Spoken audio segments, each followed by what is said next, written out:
کہ صدیق اکبر رضی اللہ تعالی عنہ صحابی ہیں، اور صحابی کسے کہتے ہیں؟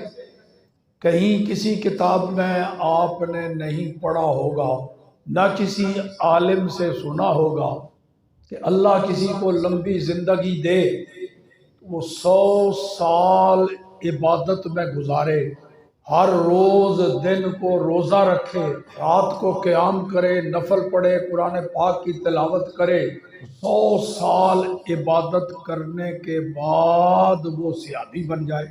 ایسا نہیں۔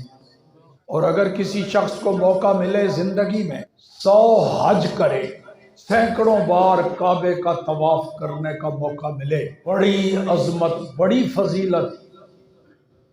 ایک بار بھی بندہ حج کرے تو اس کی بڑی عظمت اور فضیلت۔ حدیث میں آتا ہے کہ وہ یوں گناہوں سے پاک ہو جاتا ہے جیسا اس دن گناہوں سے پاک تھا جس دن ماں کے پیٹ سے پیدا ہوا تھا۔ تو ایک نہیں 100 حج بھی اگر کوئی کر لے تو کیا 100 مرتبہ حج کرنے والا شخص صحابی بن جائے گا؟ ہزاروں بار قرآن پاک کی تلاوت مکمل کرے،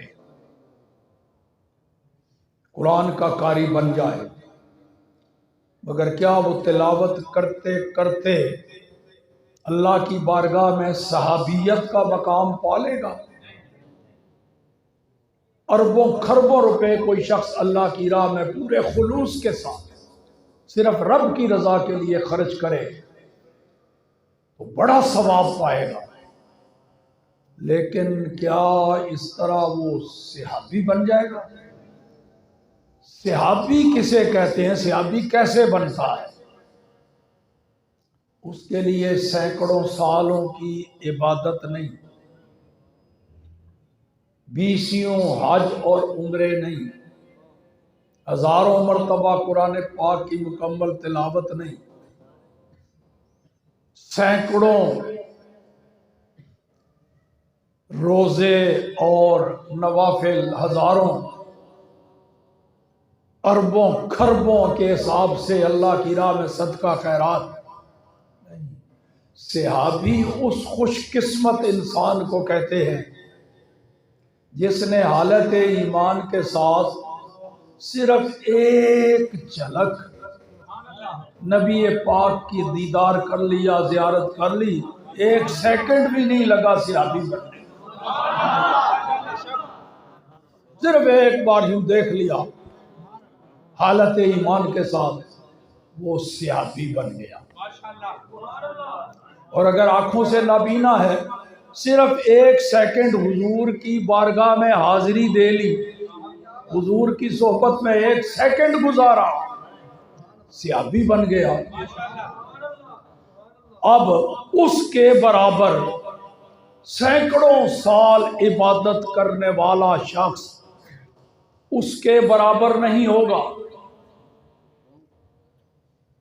ہزاروں روپے اللہ کی راہ میں خرچ کرنے والا، روزے رکھنے والا، طواف کعبہ کرنے والا، سینکڑوں سال کی عبادت والا، ثواب اسے بھی بڑا ملے گا، لیکن اس صحابی کے برابر نہیں ہو سکتا جس نے ابھی ایک بھی نماز نہیں پڑھی۔ ایک نظر رسول اللہ کو دیکھا، صحابی بن گیا نا۔ ابھی نماز کا وقت ہی نہیں آیا، موقع ہی نہیں ملا، 1 روزہ نہیں رکھا، 1 روپیہ نہیں اللہ کی راہ میں خرچ کیا، 1 بھی کعبے کا طواف نہیں کیا۔ دنیا بھر کے عبادت گزار اور دنیا بھر کے ولی، غوث، قطب، ابدال سارے اکٹھے کر لو، سارے مل کے بھی اس صحابی کے برابر نہیں۔ خود رسول اللہ نے فرمایا کہ اگر اللہ پاک میرے کسی امتی کو احد پہاڑ کے برابر سونا عطا فرما دے، اب میں آپ کو کیسے بتاؤں جی کتنے من کتنے ٹن؟ احد پہاڑ چھوٹا نہیں ہے، وہ 6-7 کلومیٹر لمبا ہے اور پتہ نہیں کتنا بلند و بالا. اتنا سونا مل جائے کسی شخص کو، مومن کو، خوش قسمت رسول اللہ کے امتی کو، وہ سارا ہی اللہ کی راہ میں خرچ کر دے، کچھ بھی بچا کے نہ رکھے، پورے خلوص کے ساتھ اللہ کی رضا کے لیے سارا خرچ کر دے، کتنا اجر و ثواب پائے گا. لیکن سرکار فرماتے ہیں ادھر میرا صحابی آدھا کلو جو اللہ کی راہ میں صدقہ کر دے تو وہ احد پہاڑ کے برابر سونا خرچ کرنے والے کو جتنا ثواب ملے گا وہ اس کے برابر نہیں ہوگا جتنا صحابی کو نصف سا اور نصف جو ہے سیر اور نصف کلو جو اللہ کی راہ میں خرچ کرنے پر مل جائے. فرق کیا ہے؟ وہ صحابی بن گیا ہے. اب وہ صحابی بن گیا تو صحابی کے لیے آپ تو یہ نعرہ لگاتے ہیں نا، سمجھتے ہیں کسی مولوی صاحب نے یہ نعرہ بنایا ہوگا. رب کریم کا قرآن میں فرمان اور اعلان ہے، کُلًّا وعد اللہ الحسنی،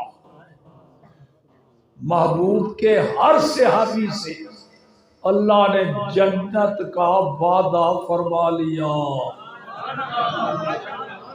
ہر صحابی نبی، یہ خود رب کریم کا فرمان ہے.